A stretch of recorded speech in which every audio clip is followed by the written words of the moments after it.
i20 vehicle అయితే మనకి front bumper damage అయితే వచ్చింది. అలాగే మనకి రైట్ సైడ్ కూడా చిన్న చిన్న డ్యామేజ్లు ఉన్నాయి. కస్టమర్ అయితే మొత్తం క్యాష్ అవుట్ చేయించుకుంటున్నారు. చూస్తున్నారు కదా, ఫ్రంట్ బానెట్ మొత్తం పెయింట్ అనేది వస్తుంది, ఎందుకంటే రెండు పక్కల స్క్రాచెస్ ఉన్నాయి.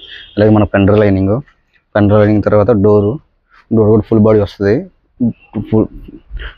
డోర్ మొత్తం వస్తుంది పెయింటింగ్ అనేది. అలాగే బ్యాక్ డోర్ కూడా అలాగే ఉంది. అలాగే మన క్వార్టర్ ఫ్యాన్లు మనకు వచ్చేసరికి లెఫ్ట్ సైడ్ మొత్తం పెయింటింగ్ అనేది అవుతుంది. అలాగే చూస్తే డిక్కీ కూడా ఉంది, డిక్కీ పెయింటింగ్ కూడా అయితే అవుతుంది. అలాగే రైట్ సైడ్ కూడా ఏమైనా చూద్దాము. రైట్ సైడ్ వచ్చేసరికి మనకి క్వార్టర్ ప్యానల్ డోర్ అయితే ఉంది. ఇప్పుడు దీన్ని మొత్తం నీట్గా కస్టమర్కి అయితే రెడీ చేసి ఇవ్వరు క్యాష్లోనే. ఇది క్యాష్ వెహికల్, మనకి ఇన్సూరెన్స్ అయితే కాదు. దీనికి ఎంత ఛార్జ్ చేయొచ్చు అనేది మీరు నాకు కామెంట్స్లో చేయండి. దీనికి ఎంత ఛార్జ్ చేసేవనేది మీకు చెప్తాను.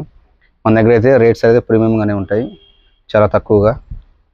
ఎందుకంటే కస్టమర్ అనేది కొంతమంది క్యాష్ ఉన్న వాళ్ళు ఉంటారు, క్యాష్ లేని వాళ్ళు తక్కువలో చెప్తున్న వాళ్ళు ఉంటారు, బండి నీట్గా ఉండాలని చెప్పేసి. అలాంటి వాళ్ళు కూడా మనకి ఏదైనా వెహికల్ కావాలంటే మన విజయవాడలో మన నెంబర్ని కాంటాక్ట్ అవ్వండి, మీకు తక్కువలో చేసేది ఇస్తాము. ఎందుకంటే మనకు చాలా వెహికల్స్ అయితే చేసాము.